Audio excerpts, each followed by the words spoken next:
Bienvenidos, tengan ustedes muy buenas noches, sean todos bienvenidos los que nos están viendo en este segundo podcast, Wilfred, del EBT. Amén, gloria a Dios, ya es el segundo. Ya es el segundo, brother, ¿verdad?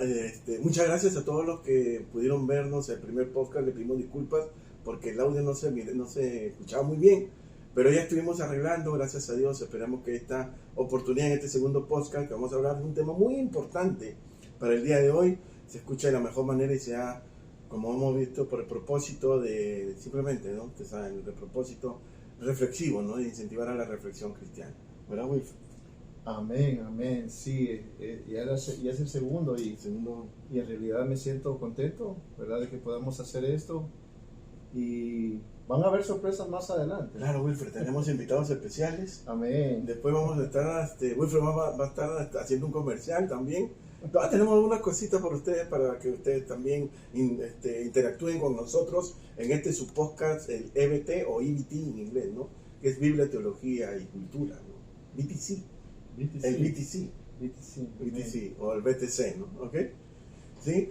Entonces, teniendo acá a mi costado a mi gran querido amigo Wilfred y hermano en Cristo, ¿no? Wilfred Linares, ¿verdad?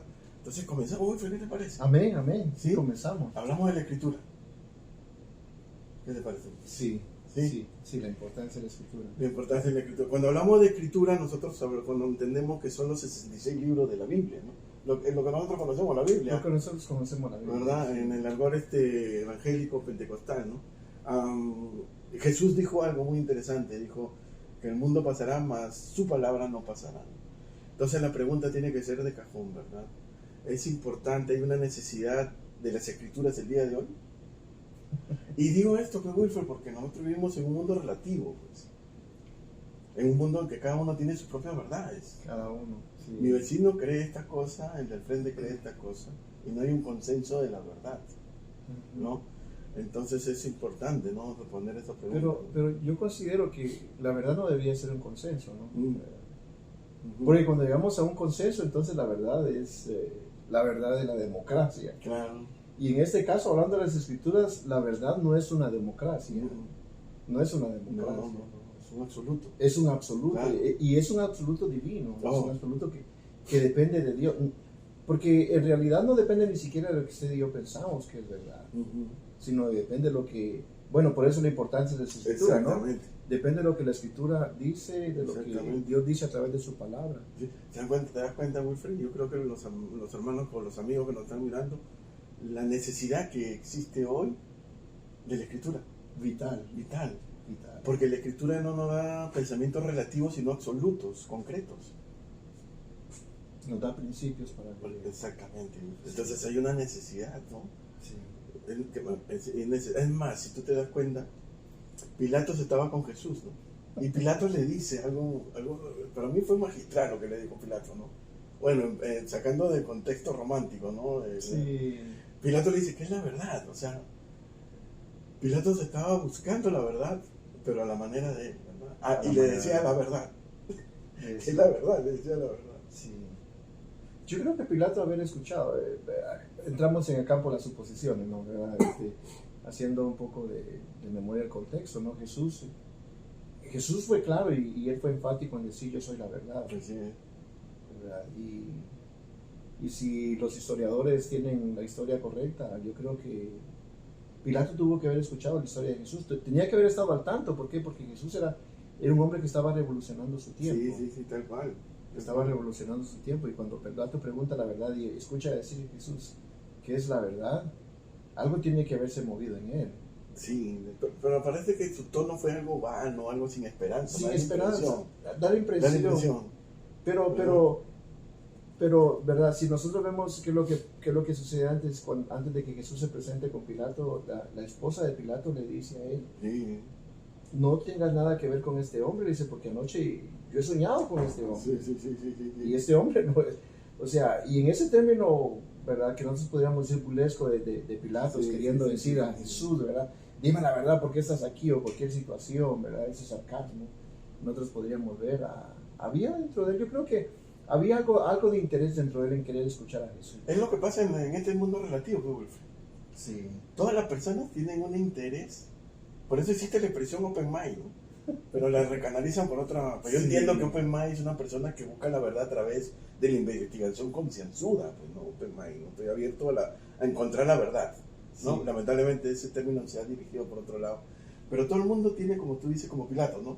Sí. Pongamos todo el mundo en este mundo relativo como un tipo Pilato, ¿no? Todo el mundo tiene esa inquietud de buscar la verdad. Esa inquietud de la verdad. ¿Verdad? Pero gracias a Dios, mira, imagínate, si no existiera la Biblia, la palabra de Dios, ¿verdad?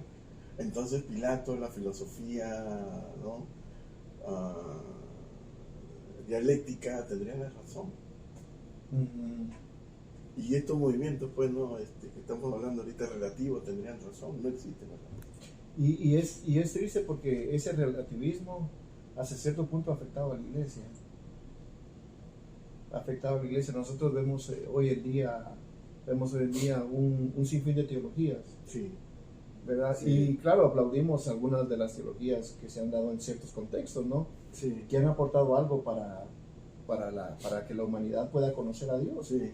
Pero hay teologías que se han estado utilizando lejos de la verdad, aparentemente inspiradas en la Biblia, y prestamos atención en ese aparente inspirado en la Biblia. ¿Por qué? Porque se van por otro camino solamente para satisfacer cierto egoísmo. Sí, tal cual. Yo pienso que el relativismo se ha enquistado en los pensamientos, pues, de la congregación muchas veces. Por ejemplo, en un cuerpo, en una iglesia, en un cuerpo, ¿no? De Cristo, ¿no? En conjunto, todas las personas no tienen el mismo sentir, ni el mismo pensar que Pablo exige de los discípulos, ¿no? Sí, no. Otros piensan otra cosa. Entonces dentro hay una amalgama de pensamientos, ¿no? Yo creo que hasta cierto punto estaría bien escuchar lo que estábamos hablando de Open Minded, ¿verdad? Escuchar la opinión. Usted hacía una vez un comentario hace muchos años: todo aquel que lea la Biblia hace teología. Sí. Todo el que lee la Biblia hace teología. Toda persona que se acerque a leer la Biblia va a leer teología y va a tener alguna clase de revelación cuando lee la Biblia, ¿no? Ahora, el problema está si esa revelación está afectada por la forma correcta de interpretarla, o está siendo afectada no solamente por el contexto, la situación en la que yo vivo en determinado momento. ¿Verdad? Porque el relativismo parte de ahí, precisamente, ¿no? Sí. De cómo yo me siento en determinado momento para poder describir la realidad en la que estoy viviendo. Tal cual. Entonces, partiendo de tu punto bien positivo, entonces la revelación tiene que desearse. La verdad tiene que desearse. Sí. David decía que él anhelaba estar en la ley de Dios. Y él comparaba la ley de Dios, ¿verdad? La revelación que ellos tenían, ¿verdad? Escrita hasta aquel momento, ¿no? ¿Verdad? Que eran los profetas, ¿no? Él decía: yo me he deleitado en tu verdad, y para mí tu verdad es como miel del panal. Sí. ¿Verdad? Era algo que quien que ve miel no quiere probarla. Probarla otra vez. Sí, tal cual. Y la misma historia nos confirma eso, pues, Wilfred. Si tú te das cuenta, en la historia, grandes hombres de la historia, filósofos de toda la historia, ¿no? Han tratado de llegar a unas conclusiones sobre la verdad, pero se contradicen al final entre ellos mismos. Hablamos del darwinismo, por ejemplo. Ahora existe un post-darwinismo, ¿no? Un petro-darwinismo. Después, ¿qué van a tratar de sacar más, no? ¿Verdad? También podemos hablar de la experiencia, también muestra que los problemas no se solucionan a través de la ciencia. El método científico. No se solucionan así. Y es interesante porque, ¿verdad? La Biblia, aunque no es ciencia pura, el sentido bíblico no es ciencia pura, no es describir, ¿verdad?, todos los acontecimientos que pasan en el mundo. Es una pseudociencia, ¿verdad? Porque el objeto de estudio es Dios. O sea, ¿verdad? Es su revelación precisamente. Sí. Y Dios no está tan enfocado en querer explicar al ser humano cómo trabaja el ADN, ¿verdad? O por qué nosotros tenemos cuántos pares de células en nosotros y cuántas cosas en nuestra información genética, ¿verdad? Y algunos creen que porque la Biblia no habla de ciertos aspectos, Dios no está ahí, o es una verdad que es irrelevante. que no importa. Que no importa, ¿no? Porque lamentablemente vivimos bueno, tal vez no lamentablemente, vivimos en una sociedad que ha dado mucha importancia a la ciencia. Mucha importancia. La ha idolatrado. Antes te acuerdas que el Dios era la libertad, la diosa era la libertad. Sí. ¿Ah? Por decir en Francia, la diosa era la libertad, ¿no? Idolatraban la libertad, ¿no? La iluminación, la libertad. Ahora cae la ciencia, ¿no? Ahora cae la ciencia. La han idolatrado, ¿no? Sí. ¿Verdad? Y como cristianos tenemos que estar preparados para entender esa realidad como la ciencia tal vez lo explica, ¿verdad? Buenísimo. Y ver que aunque nosotros hayamos sido enseñados el día de hoy que la ciencia es anticristiana, la ciencia pura como tal no comprueba lo que la Biblia dice. Claro, la ciencia no es anticristiana. No es anticristiana. La ciencia confirma los hechos de Dios. ¿Verdad? Sí. Confirma los hechos Confirma los hechos de Dios. Lo anticristiano son esos sistemas filosóficos relativos que nos sacan de la escritura misma, ¿no? Y creo que ahí vuelve la misma pregunta de Pilatos, ¿cuál es la verdad? Pero mucha gente que aparentemente cree en la ciencia para querer explicar la verdad, la realidad de las cosas, en esa su apertura de mente que ellos tienen, se cierra totalmente a lo que la Biblia dice. Claro, nosotros entendemos que eso es producto del pecado, que le nubla la mente, porque la revelación de Dios la podemos ver en la naturaleza. ¿Cuántas pruebas hay ahí? Indudables, ¿no? O sea, el hombre que quiere entender la verdad, conocer la verdad, la debe de desear. El primer punto. El segundo punto, la debe de esperar. Debe de esperar esa verdad. Sí. Debe de esperar. ¿Cuántas cosas pasan el día de hoy que la gente no espera? No espera. Y como cristianos esperamos conocer a Dios, pero nunca nos proponemos leer esto. Exacto. La vez pasada tú tocaste un punto importante, que nuestra fe es lógica. Razonable, totalmente razonable. Sí. No es ilógica, ¿no? No. Entonces, me da la impresión que el hombre ya no espera lógicamente a Dios. La revelación lógica de Dios, ya no le espera. Ahora bien, cuando nosotros hablamos de esa lógica, ¿verdad? No nos estamos refiriendo a que Dios puede ser demostrado por un pensamiento lógico, ¿verdad? Porque mucha gente se equivoca. O también está lo ontológico, pues se puede demostrar también la ontología de Dios. Puede tratar la manera de verse a Dios desde esa perspectiva, ¿no? Santo Tomás lo hizo, ¿no? Los cinco propuestas que él hizo, ¿no?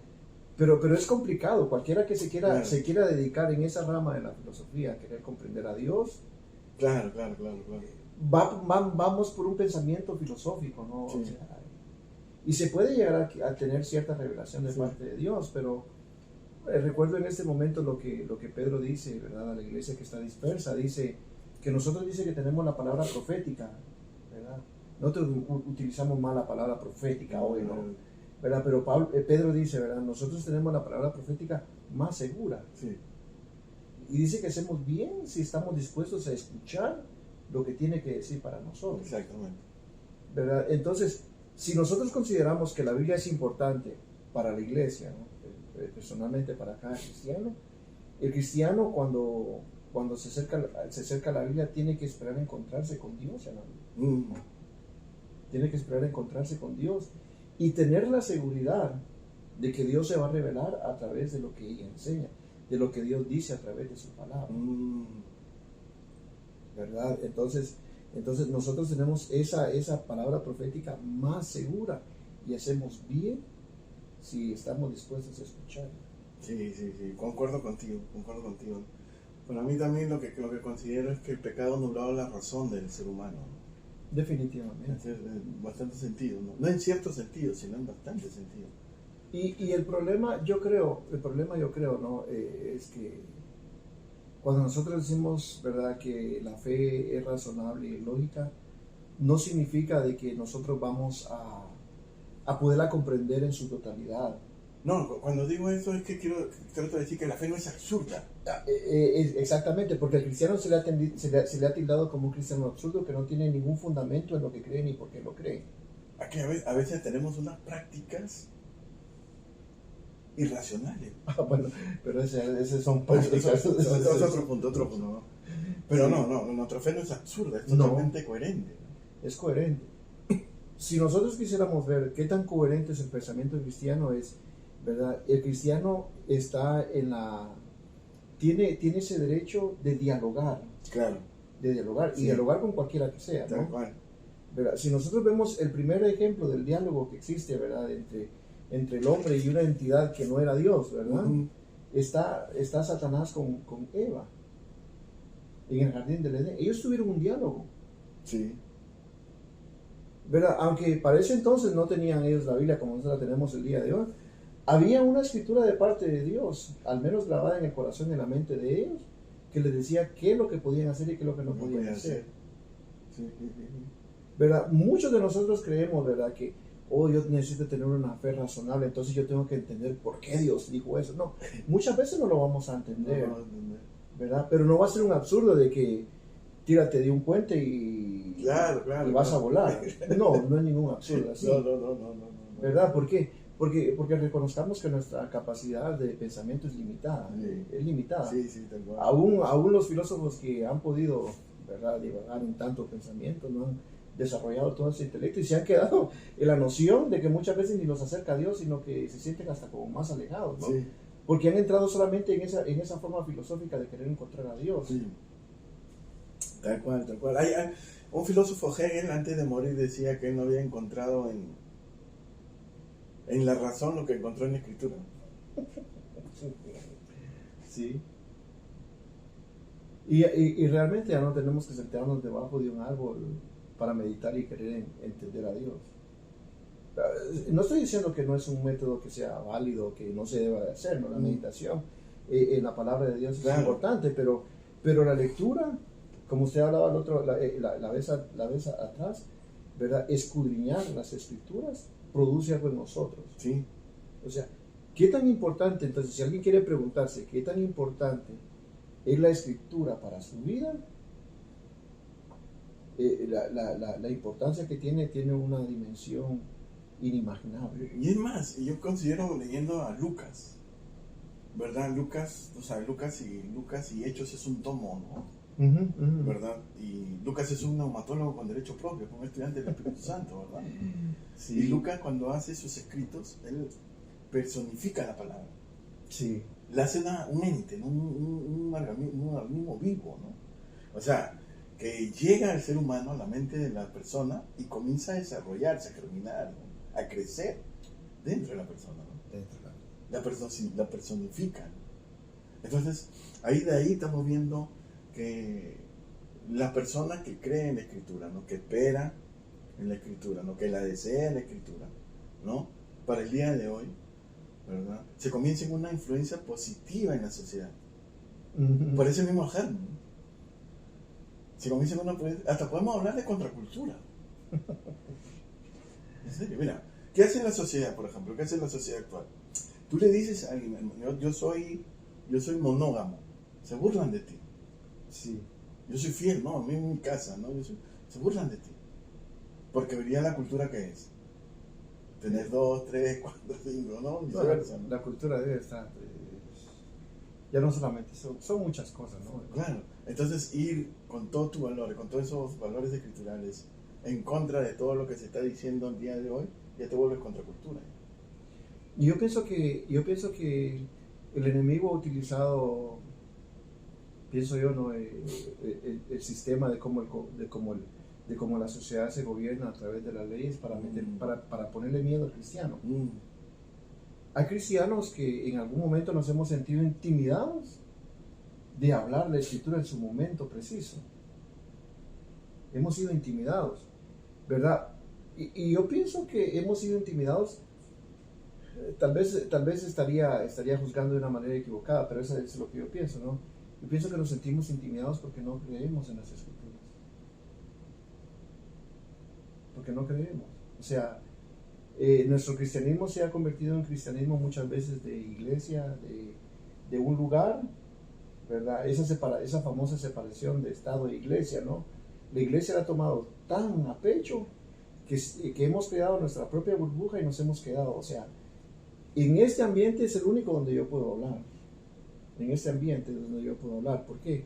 Porque aquí esto sí es verdad, afuera no. Y la verdad para el cristiano es tanto dentro de la iglesia como afuera. Y afuera de la iglesia, yo me atrevería a decir que lo que Pedro dice, ¿no? Que todos necesitamos o deberíamos estar preparados para dar respuesta en defensa de nuestra fe. Aquí nosotros hemos hecho una dicotomía, ¿no? Partiendo de tu otro comentario, ¿no? Lo secular y lo de Dios, ¿no? Sí. Y así no hemos ido, ¿no? Esto es lo secular, o sea, ¿dónde trabaja? En lo secular. No, pero y en el ministerio, lo de Dios, que no. Y nosotros hemos hecho un divorcio. Lo hemos divorciado. Sí. Entonces, lo secular es donde trabajas, donde te mueves. Entonces, ahí no existe. Eso no es de Dios. Esto no es de Dios. Eso es parte de la vida, pero no es de Dios. Sí. Y muchas veces decimos, eso no es espiritual, eso es carnal, eso es material. Tal cual. Y olvidamos que nosotros somos templo del Espíritu Santo. Amén. Donde tú te muevas, ese templo va contigo, ¿no? O sea, el Espíritu Santo va contigo. O sea, el lugar donde tú estás ya le pertenece a Dios. Ok, por ejemplo, ¿verdad? Haciendo ¿verdad? Un ejemplo tal vez más concreto de esto, ¿no?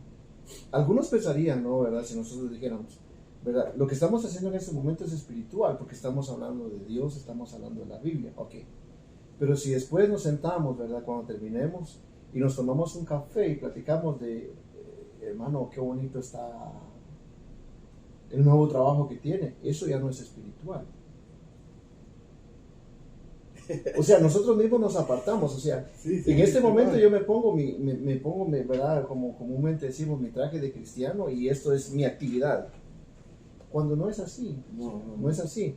Esta es mi actividad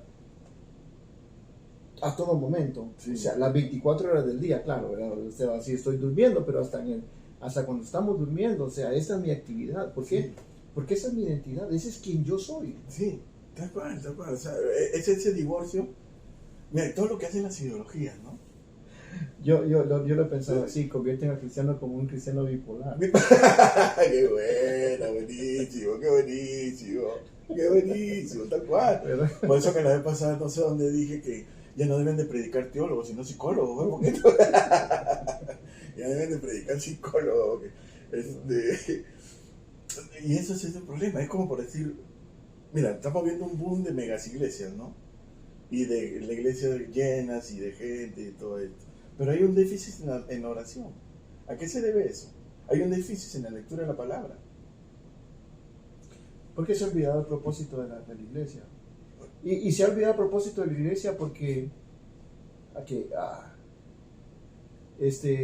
¿verdad? A veces uno se convierte en un crítico de la iglesia, ¿no? Y a veces la gente toma la crítica como algo negativo, ¿no? Pero no lo toma como algo que yo puedo ver, en qué cosas yo puedo mejorar, no lo tomo como un feedback para mí, ver y decir, ¿no? Pero yo creo que muchas veces, ¿verdad? Tenemos la costumbre nosotros como predicadores a predicar un mensaje que impacte, pero que impacte para el aplauso, no para la edificación. Claro. Porque una de las cuestiones de las megas iglesias es eso, o sea, todos los mensajes son impactantes. Sí.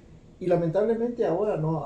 Entrando a la teología formal en los campos que se desarrollan dentro de la teología, la homilética ha sido enseñada desde esa forma. ¿Cómo ponerle un mensaje cómo ponerle un tema a tu mensaje que llame y que cautive la atención de la gente? Claro. Por eso es el libro de liderazgo y todo eso, ¿no? ¿Verdad? Y ya no hay. Y si nosotros partimos, ¿verdad? Si nosotros partimos como iglesia, ¿no? Al menos, ¿verdad? Como nosotros consideramos la iglesia nace en el libro de los Hechos, ¿no? Si nosotros vemos, ¿verdad? Las marcas que distinguieron a la iglesia en el libro de los Hechos al principio. Usualmente nosotros tendemos, ¿verdad? A leer el libro de los Hechos de manera separada, del capítulo 2, ¿verdad? Del versículo 1 al versículo 13, por ahí. Sí. Nosotros hacemos una lectura. El Espíritu Santo vino, descendió y hizo la explosión, ¿verdad? Todos hablaron nuevas lenguas y la gente los criticó y se acabó. Pero no leemos lo que resta del capítulo número 2, donde dice que la iglesia, esa nueva iglesia que había comenzado, perseveraba. ¿En qué perseveraba? En la oración. En la oración. En Dice que en la doctrina de los apóstoles. En el partimiento del pan. Me da la impresión, Wilfred, quítame la idea. Y lo que nos está mirando, por favor, hagan sus comentarios también, ¿no? Me da la impresión que la iglesia en general ha perdido, bueno, se ha llenado la iglesia, ¿no? Indudable, ¿no? Pues parte de todo esto. Y ha perdido la pasión por Dios. Pero yo creo que hay un movimiento nuevo, ¿verdad? Impulsado por el Espíritu Santo, donde la iglesia se ha dado cuenta que tiene necesidad de la Biblia. De verdad. ¿Verdad? Ahora que nosotros, Dios nos ha permitido, ¿verdad?, ir a centros de estudio, ¿no?, de teología formal, nosotros podemos ver que, al menos de nosotros como hispanohablantes, hay más interés en ministros, en ir a la escuela a prepararse. Porque porque el Espíritu Santo les ha enseñado y les ha dado a entender que ha habido como una deficiencia en el crecimiento. Pero es que es hasta escritural, en la escritura dice, es necesario, ¿no?, que el ministro o el obispo, ¿no?, tiene ciertas características, 1 Timoteo 3, y sea apto para enseñar. Y la misma palabra necesario en el original griego es la misma palabra que el Señor utiliza para arrepentirnos, para entrar al reino. Es necesario que te arrepientas, que te conviertas. Es la misma palabra. Es un imperativo. Es un imperativo. Entonces yo lo concibo en mi pensamiento y en mis conclusiones, ¿no? Alguien que ya está en el ministerio y tenga decir a la escritura, la verdad. Bueno, sí. Si habría un desinterés, sería algo nefasto para su vida personal, para su familia y para la iglesia. Sí. Para el ministerio sería algo sí, no deseado. Por eso te digo, yo creo que se ha perdido la pasión por Dios, por la palabra, por la verdad. Y hemos cambiado la pasión por el ministerio, por el aplauso, por los dones, por la maravilla, por la señal, por la unción. En serio. Va a llegar un momento que vamos a parecer farándula. Cuando Lucas hace su escrito, ¿no?, y él escribe y se da cuenta de cómo la iglesia se va desarrollando, va creciendo, va entrando, ¿verdad?, por todas esas etapas, ¿no? Dice que en cierta ocasión, ¿verdad?, en ese crecimiento de la iglesia hay un problema, ¿verdad? Y parece como que, no sé, estaríamos pensando como que la iglesia no está llamada a trabajar a la obra social o ayudar a la comunidad o atender las necesidades de la iglesia, ¿no? Y no es eso lo que Lucas hace. Lo que Lucas hace es que pone en un nivel prioritario la enseñanza. Exactamente. ¿Verdad? Y los apóstoles llegan a esa conclusión. Hechos 6:4, ¿no dice eso? Sí, en el capítulo 6. O sea, ahí viene el punto que te estaba diciendo, la falta de pasión, ¿no?, que nos estamos perdiendo, ¿no? Ellos pusieron, porque a veces nosotros nos envolvemos en lo más importante de lo menos importante. ¿Me entiendes? Lo más importante, sí, atendemos a todas las reuniones, a todos los eventos, y nos olvidamos de lo más importante, el estudio de la palabra, de la verdad, la búsqueda de la verdad. El ser open mind. Para recoger sí. El juego de palabras está interesante, ¿no? ¿Verdad? Lo importante. No, pero es la verdad. O sea, nos preocupamos más en lo más importante de lo menos importante. ¿Cómo entonces yo ahora vengo y defino qué es lo importante? Los mismos apóstoles nos lo dicen. ¿Qué es lo más importante? ¿Verdad? Entonces, el problema, buenísimo. El problema que yo pienso que tenemos es que no sabemos qué es lo más importante muchas veces en nuestra vida, porque no hemos visto el ejemplo que muchos de los hombres que han trabajado en el ministerio entre nosotros han tenido los problemas que han pasado, sí, y las consecuencias que han tenido por esos problemas que han pasado, y han aprendido. Tal cual, es como lo mismo, pero esa confusión que hay entre activismo y servicio. Sí. Es una confusión, o sea, piensan que estar más activo en las cosas de Dios está sirviendo a Dios. Sí, hay gente que piensa así. Y lamentablemente muchos llegamos a caer en ese error en determinado momento, que creemos que el ministerio es más importante que mi relación personal con Dios. Exacto. Porque creemos que el ministerio es la relación personal con Dios. Exacto. ¿Verdad? Creemos el ministerio que el Señor me ha dado es mucho más importante que un día tomarme media hora y sentarme. ¿Verdad? ¿Por qué? Porque necesito hacer esto, necesito hacer aquello. El trabajo nunca se va a acabar. Nunca se va a acabar. Nunca se va a acabar. Ni aún Jesús, ¿verdad? Ni aún Jesús, ¿verdad? en los 3 años y medio que tuvo el ministerio en la tierra, sanó a todos los enfermos que habían No. en Galilea, en Judea, en Samaria, en todas las regiones donde él anduvo predicando. Ni aún Jesús. No, Jesús. Y siempre Jesús tuvo oportunidad para sentarse y de una experiencia dar una enseñanza. Sí, tal cual. Es por eso que llego a esta conclusión. Hemos perdido pasión. Como dice en la Escritura, el primer amor. Sí. El primer amor. El primer amor lo hemos perdido y hemos puesto nuestro amor en lo que hablamos la semana pasada, en prótesis. Yo para caminar mi vida cristiana en la puerta angosta necesito prótesis. Prótesis de liderazgo. No, en serio. Sí. Prótesis de ministerio. Prótesis que predico bien, que enseño bien. Prótesis. ¿No? Y lo único que nosotros necesitamos para satisfacer nuestra alma es estar en la presencia de Dios. Yo pienso que, ¿verdad? La mejor expresión que la iglesia puede tener es en el trabajo comunitario, ¿verdad? Esa es la mejor expresión, demostrar quién es Dios, ¿no? Precisamente estaba escuchando el ejemplo que alguien en cierta ocasión dijo, no recuerdo ahorita quién fue el que lo dijo, pero dice que venía un grupo de personas que habían salido de un seminario, ¿no? Y estaban a punto de volar de regreso para sus lugares de origen, ¿verdad? Y todos querían llegar a pasar con la familia, pues, ¿verdad? La festividad que iba a haber. Y cuando llegan al aeropuerto, pues, ¿verdad? En la conmoción que van en la carrera, le pegan a un canasto de fruta, ¿verdad? ¡Pum! Y las frutas se caen y todo. Pero uno de ellos, ¿verdad? Se sintió como mal, dijo, me tengo que quedar, ¿qué va a pasar ahora en mi casa? Y regresó y comenzó a recoger las manzanas, ¿verdad? Que se habían caído en la cesta. Y cuando se dio cuenta que la persona de quien eran las manzanas, ¿verdad? Que las vendía, dice que era una persona que era ciega. Oh. ¿Verdad? Que era una persona que era ciega. Y donde él la vio, ¿no? Y vio que algunas manzanas estaban buenas y otras habían sido golpeadas, ¿no? ¿Verdad? Él vino y puso las golpeadas aparte y las buenas por otro lado. Y le dice, oye, ¿verdad? Te voy a pagar las manzanas que están golpeadas, ¿verdad? Porque no es...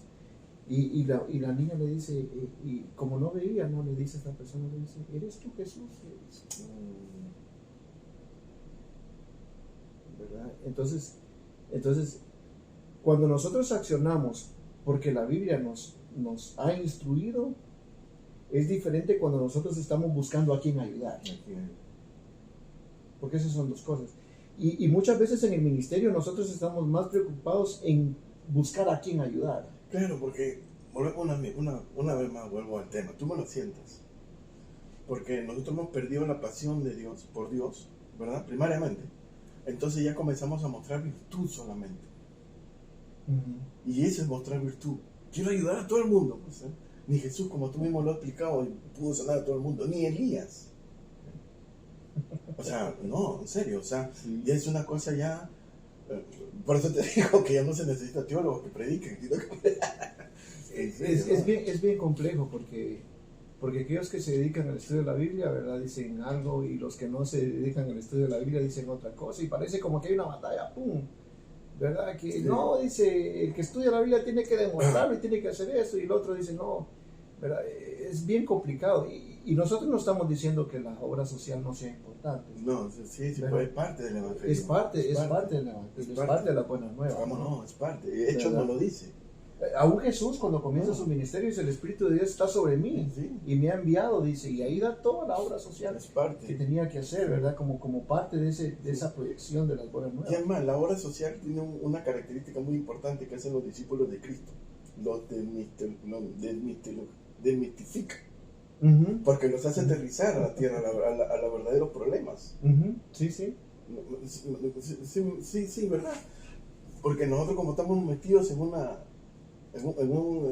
un recinto, desde ahí nosotros miramos el mundo, sí. Pero el mundo es más ancho y ajeno, dice el escritor. Entonces, una vez que uno hace ese evangelismo, la acción social, comenzamos a desmistificarnos. Sí. Miramos que Dios, la multigracia del Espíritu Santo moverse en otros círculos, en otros ambientes, ¿verdad?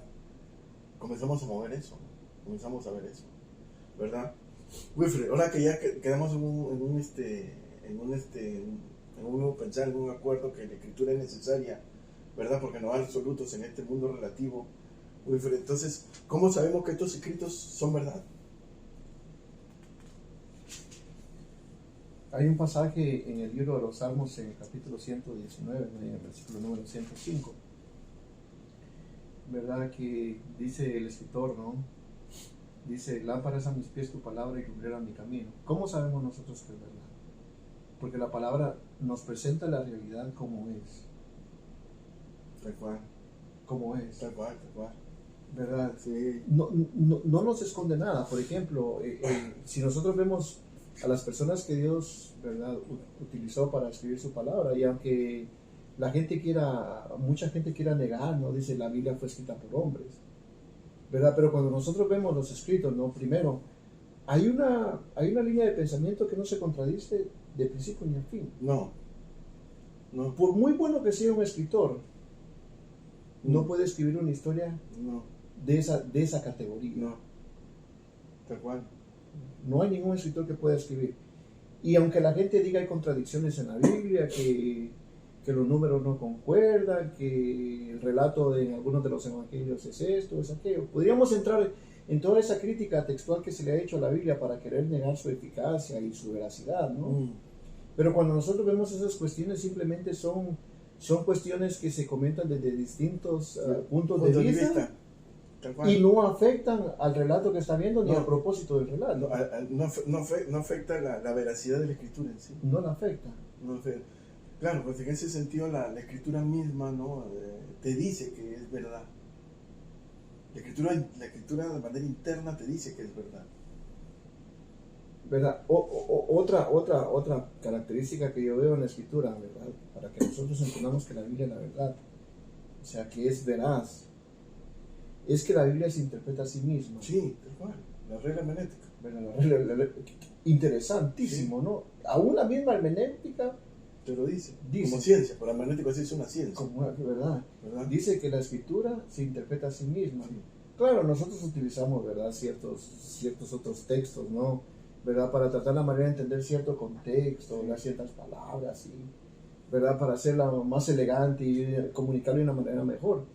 Pero a una persona con ¿verdad?, si lo queremos decir de esa manera, con el más mínimo, ¿verdad?, grado secular que pudiera tener de comprensión, ¿verdad?, una persona que aún pudiera estarle comenzando a leer y que no leyera muy bien, o aún un niño que por ser inexperto en la vida leyera la Biblia, puede leer la Biblia y puede el Espíritu Santo dar interpretación de lo que está haciendo. Sí.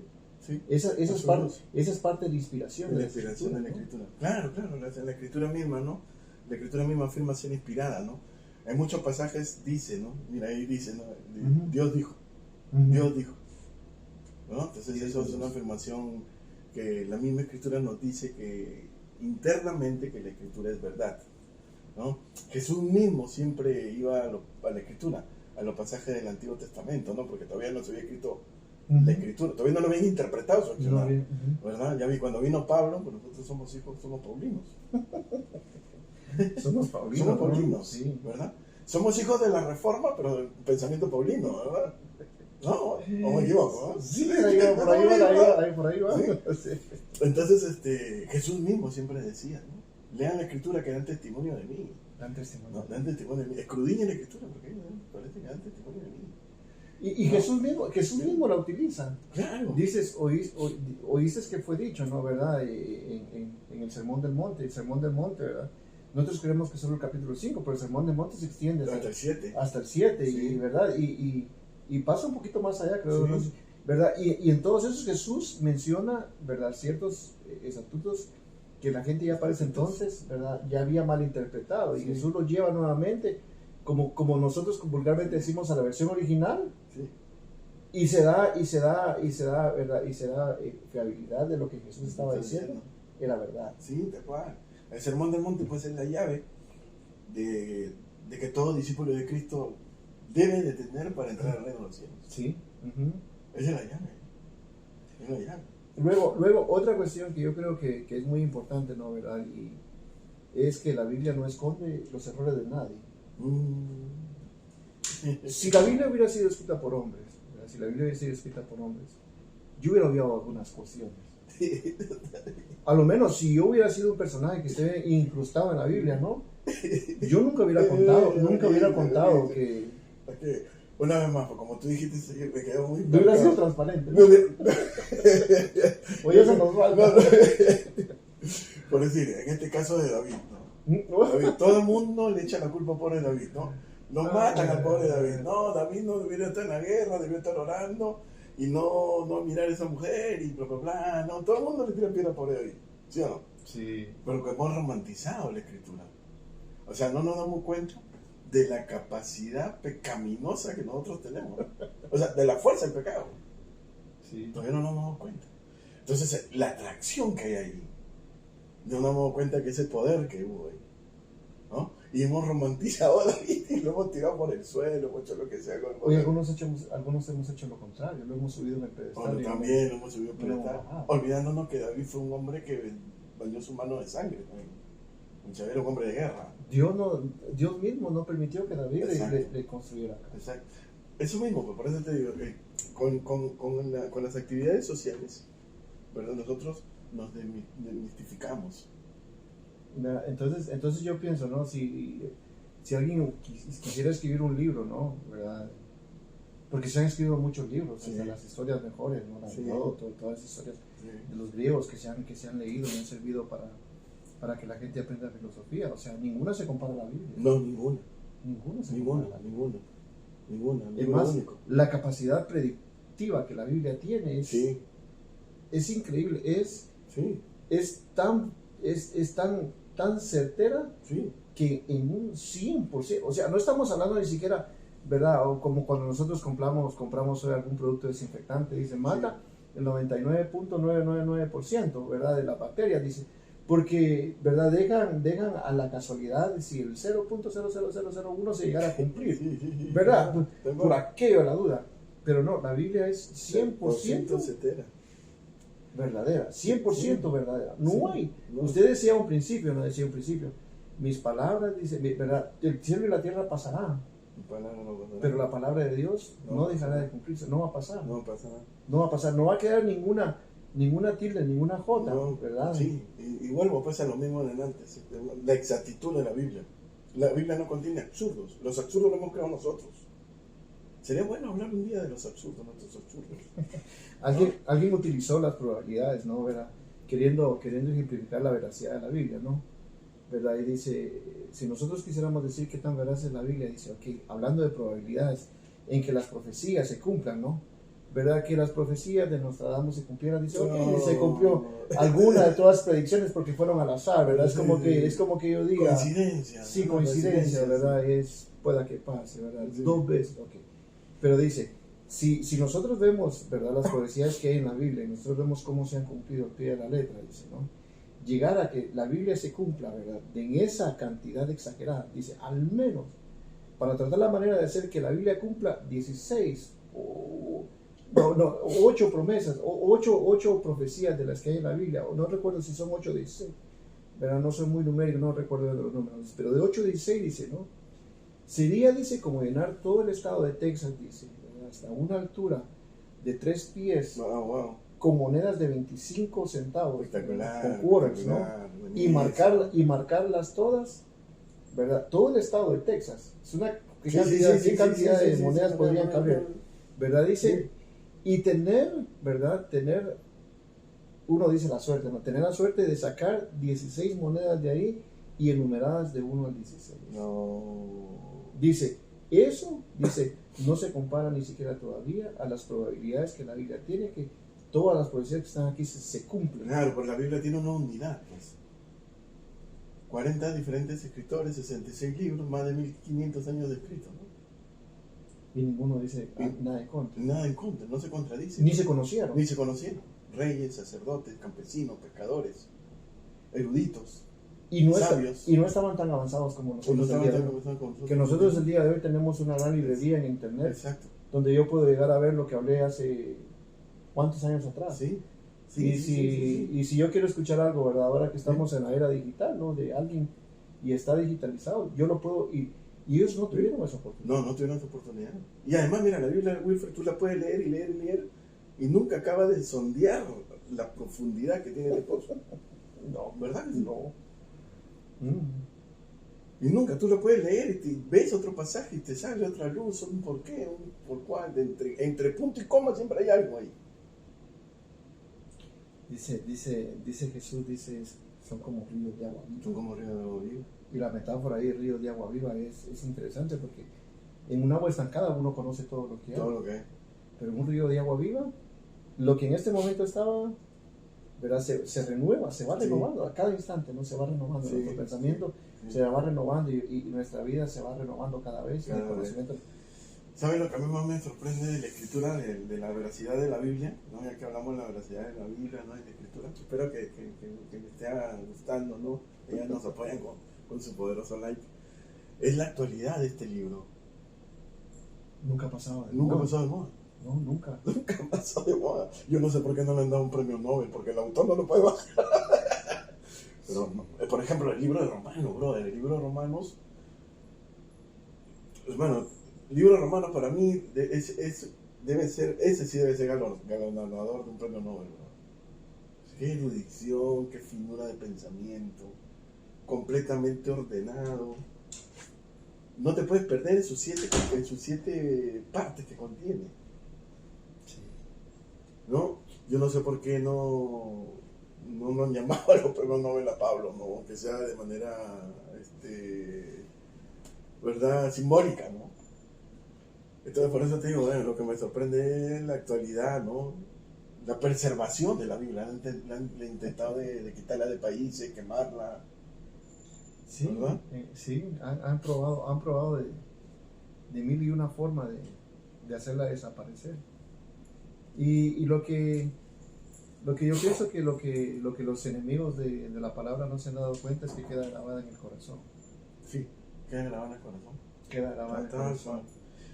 Yo creo que el mejor argumento apologético que puede tener la escritura, ¿no? ¿Verdad? No es tanto el intelectual. Si difieres de mí, por favor, ¿no? Dímelo. Pues no creo que tanto intelectual, sino es el práctico. No podemos divorciar, ¿no? El pensamiento doctrinal con la práctica, ¿no? Debe ser un complemento, ¿no?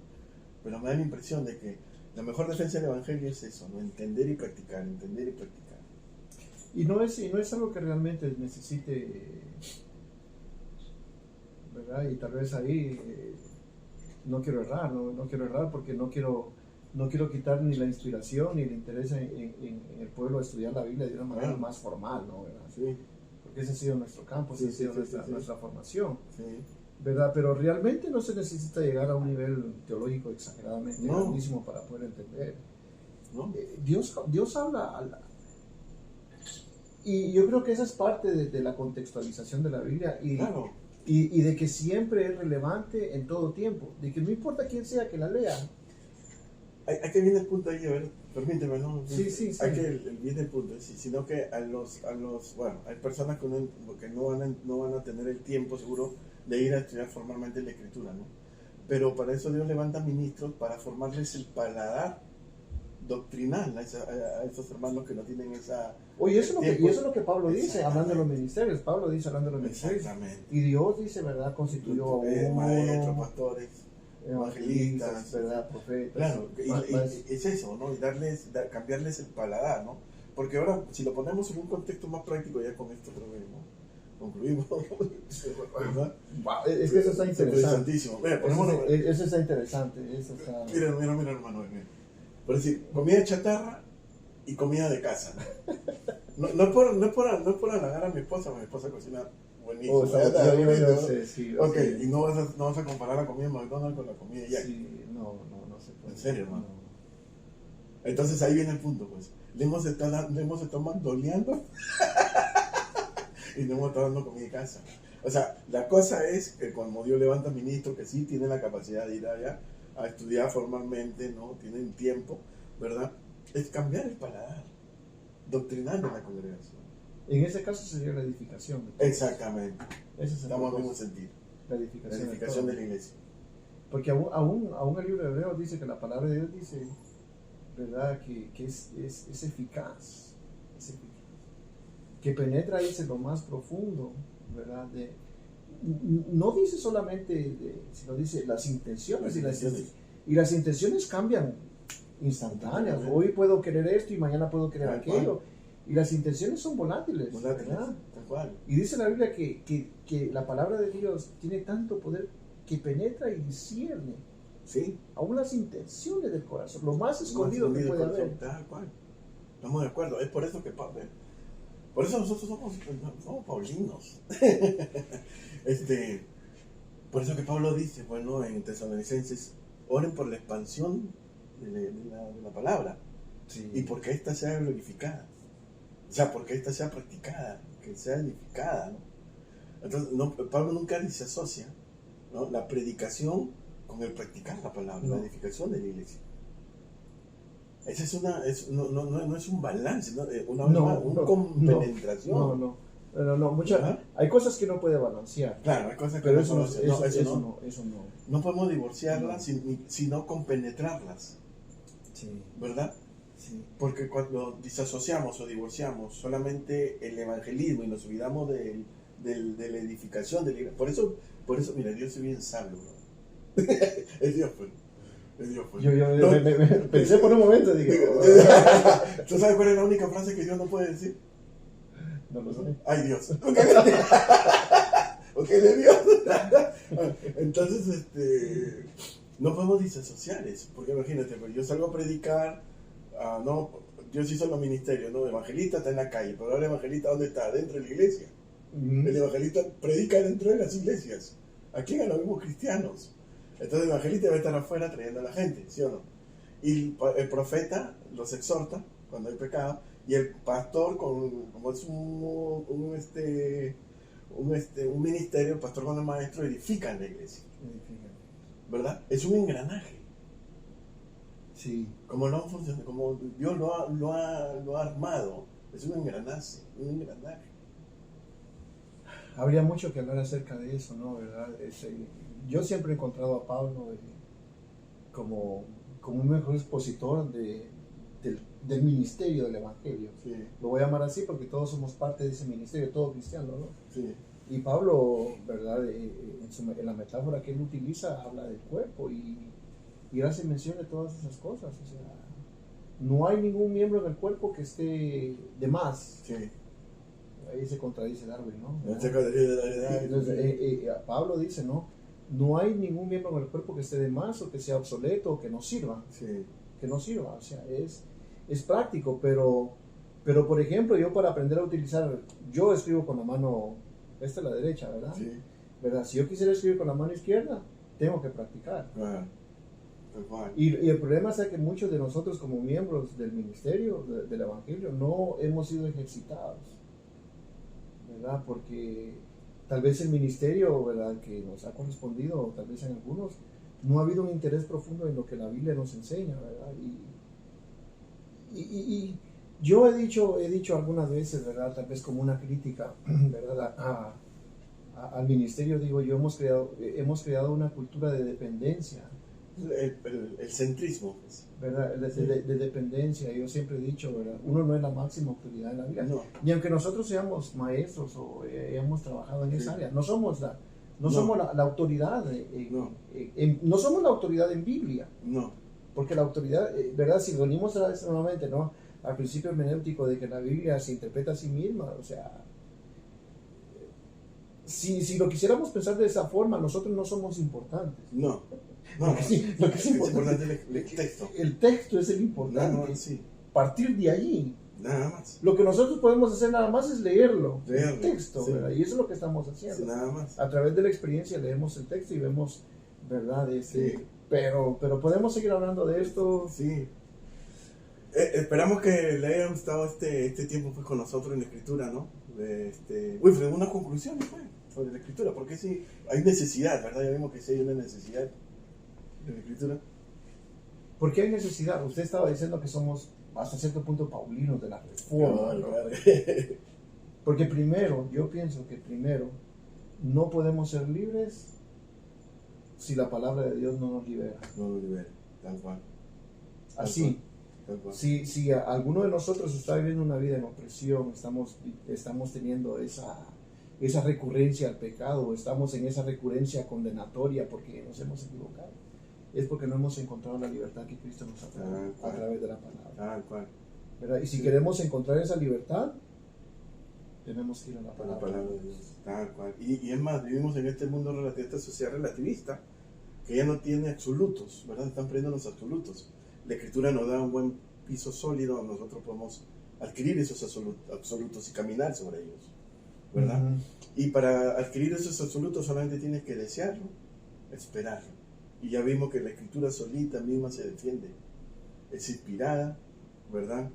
Tiene su exactitud, no, nunca ha pasado de moda, la puedes leer incontrolables veces, ¿no? La han tratado de quemarla, de destruirla, de perseguirla, y sigue en pie.